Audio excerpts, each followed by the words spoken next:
We speak. Our words. We listen. We speak. Our words. We listen. We speak. Our words. We listen. We speak. Our words. We listen. Wow. Today on Autistic Radio, I am looking forward to hearing about a different kind of advocacy. I am looking forward to something about changing what we've been doing, about somebody who has had another life and came to their diagnosis late and then decided to do something. And that person is Scott. Hi, Scott. Where are you speaking from? Hey, Jules. I am in Houston, Texas, in the United States.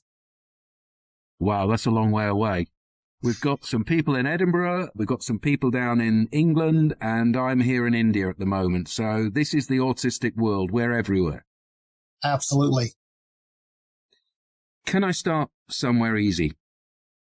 How did this come about, this autism diagnosis? So, great question. My wife and I, like 6 years ago, about a year before I was formally identified, we're watching TV, and we were watching this reality show called The Employables that followed neurodivergent people as they attempted to find work. And whenever they highlighted an autistic person, something about that person just resonated with me.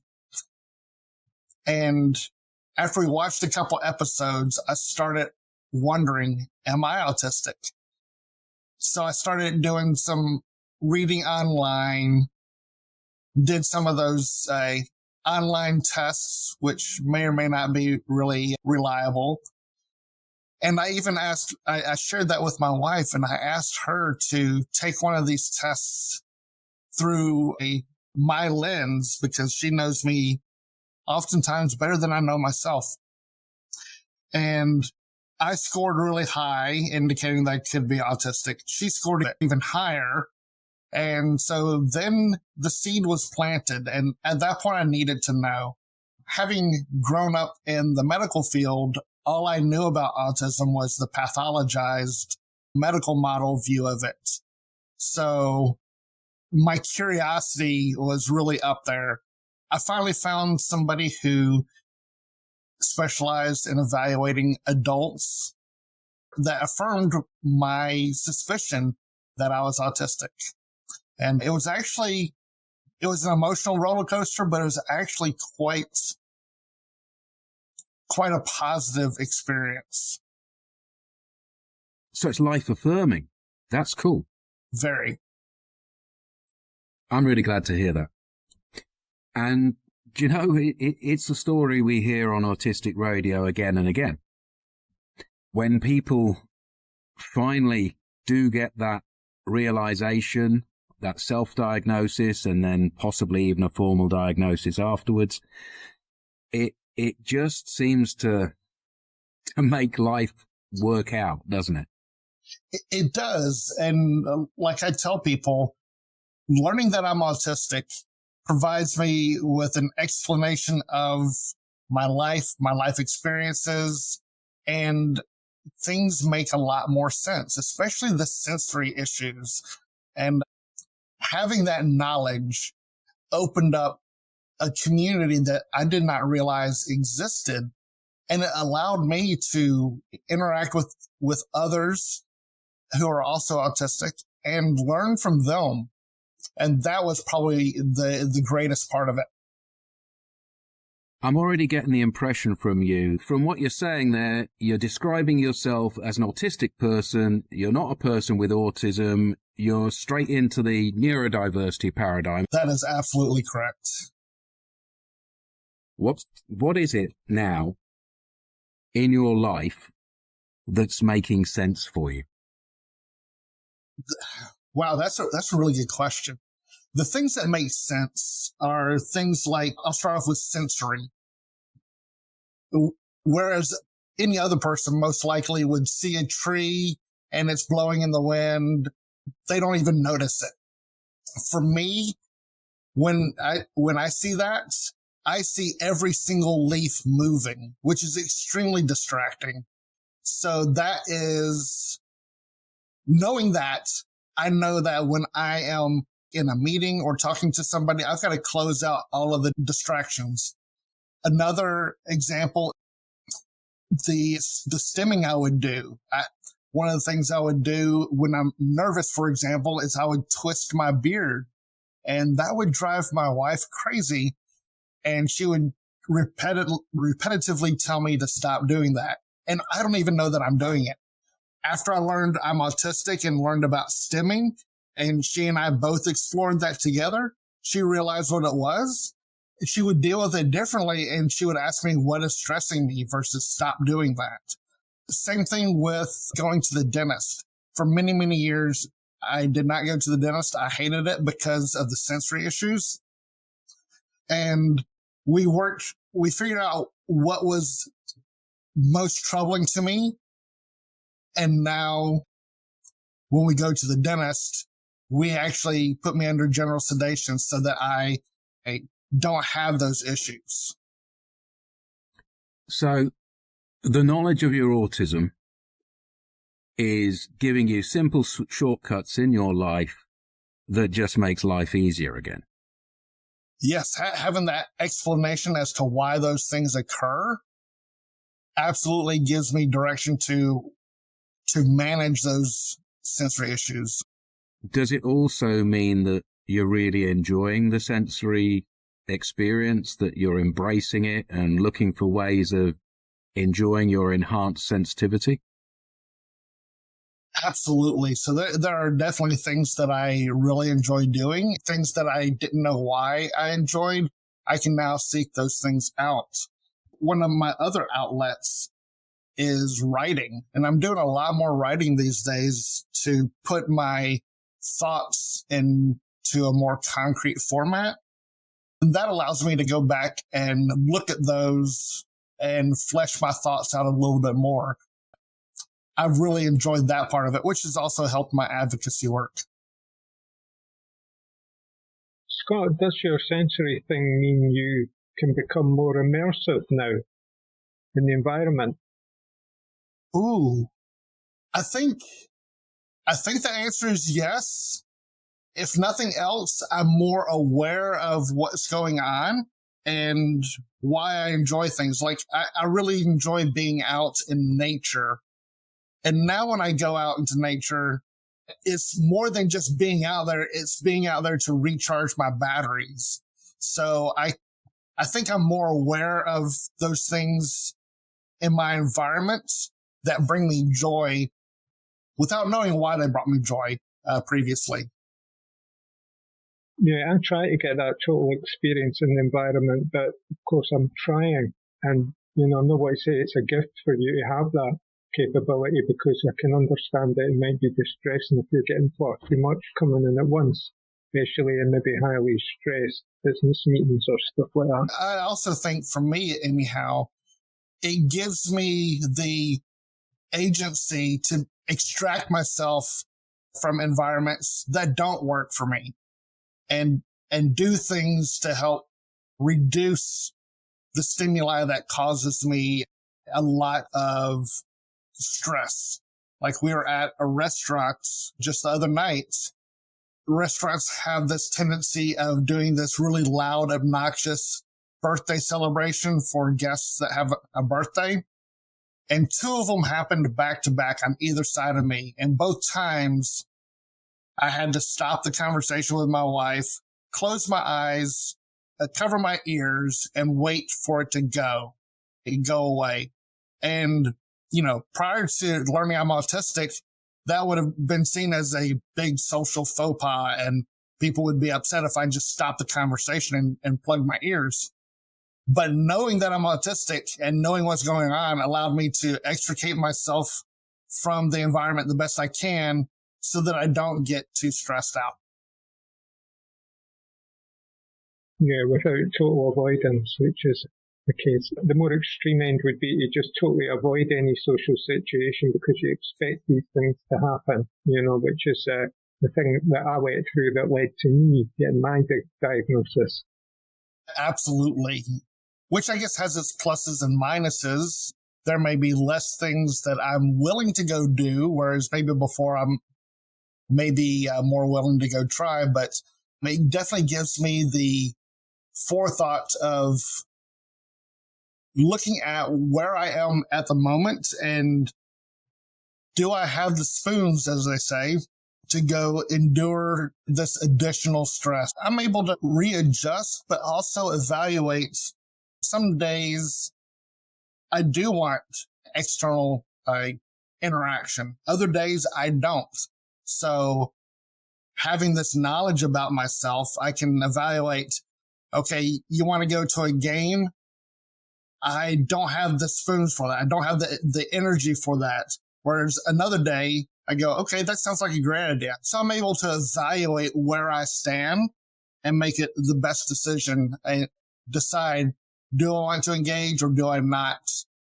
And not feel bad about it either way.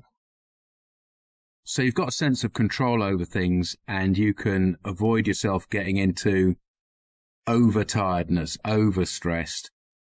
You're aware now, and that means you manage your life in a way that you didn't before. You just pushed on through. Absolutely. And it was interesting. My wife and I were talking about that very thing while we're at dinner with the noise. And one of the things that she noticed about me is since I learned I'm autistic and have learned this stuff about sensory in particular, that I'm less angry. And it makes perfect sense. If I didn't know what was causing these sensory challenges for me, I had no way to handle them. But now that I do, it's reduced my stress and I'm less angry. Knowing why I feel this angst with the external environment before learning I'm autistic, I was more angry. Now that I know it and can manage the stressors better, I'm less angry now than I was before.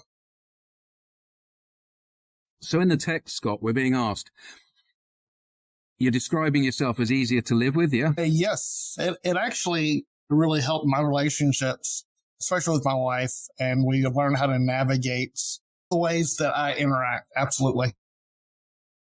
And you said that you've been interacting more since your diagnosis. Do you mean online or socializing physically in the real world? Probably less in the real world, mostly because I shifted from working in an office to working remotely from home. But I do interact quite a bit through my advocacy work with autistics and non-autistics alike globally. From that standpoint, I'm interacting with others a lot more than I ever have. This word advocacy. Yes. Right. You know, we start with the idea of advocating for somebody who can't advocate for themselves. You know, a child needs an advocate, or somebody who maybe doesn't speak or uses alternative communication might need an advocate in some circumstances. But your word advocate, that means something different. What does this word advocate mean for you? I do see that what you describe a great deal of overlap. It's really about helping share perspectives of the community as a whole, but especially myself. And I frequently am asked from others who maybe are not comfortable enough asking for themselves or asking for advice and helping raise their voice, elevate their voice. I do advocate. I'm active every single day. I am raising questions about the autistic experience through a multitude of different contexts and lenses to foster a dialogue that otherwise would not happen. It helps people see other aspects of this autistic experience and what it means to be autistic through lenses that they maybe never have thought of before. And it has brought about countless really deep conversations. And part of the point of it is to see others' perspectives, especially on controversial or taboo topics, so that we can find common ground and build from there. You said the word taboo subject then. Yes. What are these taboo subjects? Putting it generally, these are the topics that people, society in general, say are not appropriate for polite conversation. So things around identity, especially gender identity, things around sexuality, politics, religion, talking about it in a way that brings about curiosity versus any sort of taboo direction, if that makes sense. You haven't mentioned a taboo subject yet. Politics, okay. That's not taboo. Religion, that's not taboo. What's taboo? So one of the questions I asked not long ago had to do with somebody who is a high support needs autistic person and whether or not they should be taught about sexuality and things around sexual arousal, attraction to same gendered or different gendered people, that sort of stuff. And the conversation was interesting. And some even said, well, I wouldn't even bring this up with that particular autistic person. And I really questioned, why not? They're a person. These things happen to everybody else. Why are they excluded? Now I'm getting it. So you're trying to overcome people's prejudices about how autistic people are pathologized. Yeah? Absolutely. Absolutely. Helping to really break down those stigmas and stereotypes so that autistic people, regardless of how much support they need, are seen first and foremost as human beings, and that they are just as human as anybody else. That we are just as human as anybody else. Absolutely. Okay. Great now, call out. No. I'm playing with you, You seem such a confident guy. I feel confident to play with you a bit, Absolutely. And interesting thing is, just by speaking in this confident way on this station here so that other people can hear you, that's advocacy in its own right, isn't it? Yes. And I think if people see that, that can even have a spillover effect to where maybe they are willing to speak, even if it's just to their family. Amen to that, brother. Amen to that. Let me go back, because you did say right at the head of the program there that you came from a medical background. I think that was paramedic? Yes, that is correct. Okay. And for you, the medical model had actually been a stumbling block for you to realize your own autism, because you had seen autism as this kind of dysfunctional human, and it hadn't even occurred to you that you came under its umbrella, yeah? Absolutely. I was trained and, for 20 plus years, I taught and assumed that it was a defect of sorts and that it was a abnormal presentation to the normal human experience. And that actually was part of the transition that I took along my learning journey.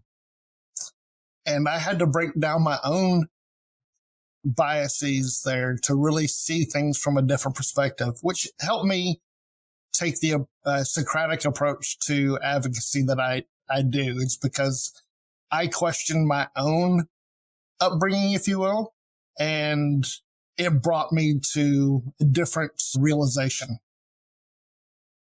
Scott, you've used a big word, Socrates, Socratic approach. Can you give us some kind of, back of the envelope definition on that? Yes. So Socrates was known for asking questions because he felt he actually did not know anything. And so his role was to ask questions of others. And in doing so, he's able to learn from them. And so for me, advocating through questions is in and of itself an intervention of sorts, where I'm helping to take people on a journey of discovery by asking them why they believe certain things. Let's take that from you. Scott, let's steal that from you. Autistic Radio is out there. We're using a Socratic approach following Socrates, because what we do here is ask questions instead of pushing out answers. Is that okay? Absolutely. Absolutely it is. To be midwives to our own understanding. It does, actually. And not only that, a mutual understanding of multiple perspectives. Exactly. To be midwives to our own understanding, to bring forth our own understanding into the world. Yes, because I don't think any of us have the capital T truth answer, because I believe that there are multiple realities, and what's right for me isn't necessarily right for anybody else, or what I believe to be true isn't true for other people. So instead of trying to argue for my perspective being the truth, why not meet somewhere and learn what other people's truths are and to dig into why they believe that? Okay, well, before we go down Descartes and existentialism, I'm going to read what Raymond is saying over here in the text. He's saying, the inappropriate is our motto. And for him, it's more about misunderstanding or disconnection than taboo, because majority normativity is insecure, so it denies whole conversations and perspectives because they're too risky to entertain. They're too risky, I'm saying, and I'm thinking is what he's saying, because they form people to question and they don't want to question. Are we in the same ballpark with Raymond here? Absolutely. The cognitive dissonance that happens when you ask a provocative question is very unsettling for people. And I think part of it is learning through this approach. People learn to become uncomfortable with things that either A, they don't know, or B, maybe they thought they knew and now there's a new reality that is different. So absolutely. You're a personable chap. You come across as socially confident, easy speaking. You've got a voice that goes up and down and everybody is happy to listen to you. Are you masking that right now? Actually, no. That's me in a nutshell. I think there are times that I do mask, but since learning I'm autistic, I think I have dropped 90% of my masking, and I'm definitely a what you see is what you get, or in this case, what you hear is what you get. That's a lovely thing you're saying, Raymond. Raymond has pointed out that in this space here, we come out of ourselves. Yes, and to me, that's so empowering. And you're being thanked. Has anybody denied your autism when you tell them? Has anybody said, you can't be autistic because, or you're not autistic because you do this? Any experiences like that? Oh, absolutely. When I first learned, as I started sharing with folks, there was one person that I worked with that that person's first response to me, but I always thought you were so smart. Another friend of mine said, you can't be autistic. And even my own mother, which I did not share until a few weeks afterwards, just because I didn't know how to explain it to her. Even she was in denial, like, oh no, you're not, because if you are, that means I might be as well. So and even to this day, I still get a little bit of that, but mostly when I'm interacting with healthcare professionals, and not to pick on them, but to pick on them. Yeah, I'll chip in here a little bit actually, because I felt that I had the same thing when I when I told my family about my autism diagnosis. I did have one of my close relatives tell me that I don't look like what she would expect an autistic person to actually look like, to which I said, well, really, what are you expecting? It's this perception that we should be displaying some way our autism on the outside all the time, when I've gone through years and years of being able to mask it. When I actually finally told people, I did find that I was getting a few people who were questioning me, almost like I had to prove myself. And I don't know if you felt that that was something that happened to you as well, Scott. Absolutely. And I remember when I shared that I'm autistic, people would, I've had a couple of people say, well, we're all a little autistic, and, I deal with that too. And it was definitely an affront to my experience in invalidating that. Though I will say, and I think because of my previous career, and I didn't have a choice but to be forthright, I just got to a point where, okay, that's your perspective. It's true for you. Whatever works. And, take it for what it is. But yes, I'm autistic. Yeah, and absolutely. I think that once you've got a kind of a self-acceptance, perhaps that makes it much easier for you to go forward and be able to advocate and talk about it, because you're now accepting, what you've been told, and looking at your life before the diagnosis, and maybe forgiving yourself for some of your behaviors beforehand when you were masking. Because, that's something I went through. I don't know if that's something you went through as well.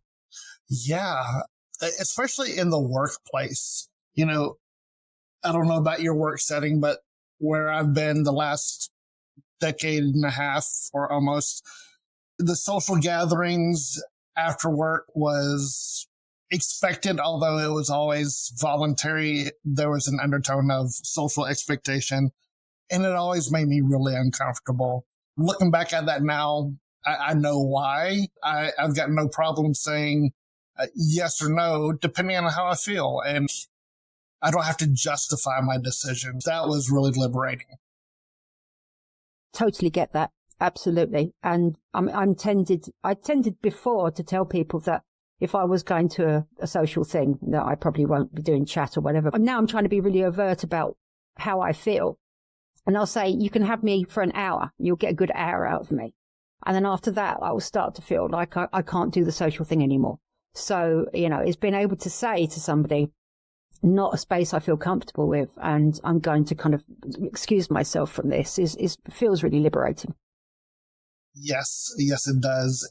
I think that's, at least from a professional standpoint, one of the greatest things is being able to say, whether it's a meeting or a social event or something, to be able to say, I'm not going to be able to attend, and not have to justify it. As my colleagues and my friends gotten to know me, it's just become a normal thing, and they don't try to push it. They don't try to convince me otherwise. they just accept it. And what a great world it could be if we could just be honest about our feelings and people don't take it personally and get upset about it. Absolutely. It's about giving somebody the space to be themselves. And it's lovely when you do get a sense that people are now understanding where you're at and knowing that there are certain things that they won't get from you and certain things that they can get from you, or that some days you will and some days you won't. But, it gives you a nice freedom, and that's something to be thankful for. Yes, definitely. To be able to, and having the right boss at work, for example, and being able to message them to say, I can't today. I am just overwhelmed. I don't have executive functioning worth a damn. I can't today. I might be able to come back in the afternoon, but it's likely going to be tomorrow. And that be okay. That has been incredible. At this moment in time, there's Scott on screen, there's Lucy on screen, there's Raymond on screen, and there's Jules on screen. Just the names, no faces, all in audio. Is this a normal situation for you? 4 different autistic people having a chat together, sharing experience live like this? I think before I learned I'm autistic, I never would have thought of that as being something that happens. It's only been in the last couple of years that I realized, hey, you know what? This happens, and it's no different than anyone else. And for us to be able to come together and share our experiences and share them in a way that others can see it as well helps to normalize us as autistic people versus pathologizing us. What's the future for your advocacy? You've been doing it for a while now. You've built up something. Well, first of all, tell me where we are with it now, and then tell me what the future is for it. For a few years now, I have been doing what I call a reflective question to ponder. I post something every single day. That led to my first book published last year by the same name, A Reflective Question to Ponder. It contains my work through the Socratic questioning as well as my other perspectives. I now have a second book about the Socratic approach to advocating. It takes the reader through a Socratic dialogue between Socrates and a bunch of other characters to address those issues that need advocates and do so in a way that's entertaining as well as informative. And that's to help bring about social justice through this different approach to advocating. I hope to have that out in a couple months. Excellent. So what I want us to do, I want us to make sure that in the program notes here, we've got some links to find your books at the moment. And then I want you to come back and I want you to just talk only about your book, the book you've already published. And then after that, I want you to come back and talk about the new book. Are you up for that? That would be lovely, Jules. I would sincerely appreciate that. Let's do it, friend. Let's do it. Because we're part of a revolution. We're part of a paradigm shift. We're part of the people who have been managing for years, have their skills, and have something to offer that we're going to take advantage of, aren't we? We're comrades in arms here. Yes.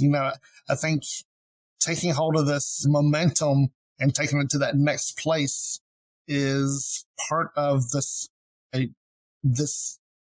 neurodivergent movement and really bringing about true, meaningful, sustainable change. That's the last word. Meaningful, sustainable change. Thank you, Scott. We'll be back with you. We'll read your book. Thank you.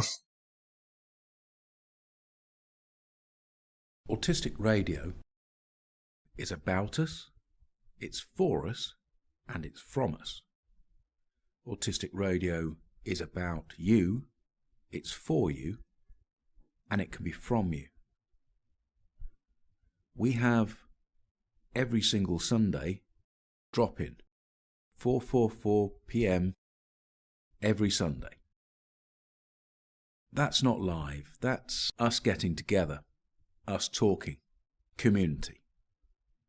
Every Sunday, Harry leads a 5:55 PM, a discussion around the Facebook page that he creates. Involve yourself by suggesting what we should talk about next. Share it with Harry. And then, the bigger picture. Advocate. Use us. Speak to the world. Your project, your idea, your enthusiasm. We have a whole range of different programs that will fit what you want. As far as listening goes, there's some challenging stuff out there. Because amongst the identity, the entertainment, and the community, we also make serious programs with autism professionals, challenging their ideas and bringing what you say in other spaces to them. A lot of those are difficult listens, but it's a holistic gathering. It comes all together. Autistic Radio is very varied. We need a favour. To encourage us, we need you to share us. When you share us, you give autistic people power. When you share us, you make us impossible to ignore. When you repost on LinkedIn and Facebook and anywhere else, you're advocating for everybody in the autistic community. So pick the things that you're happy with and get them out there. So thank you, thank you, thank you, thank you from all of us.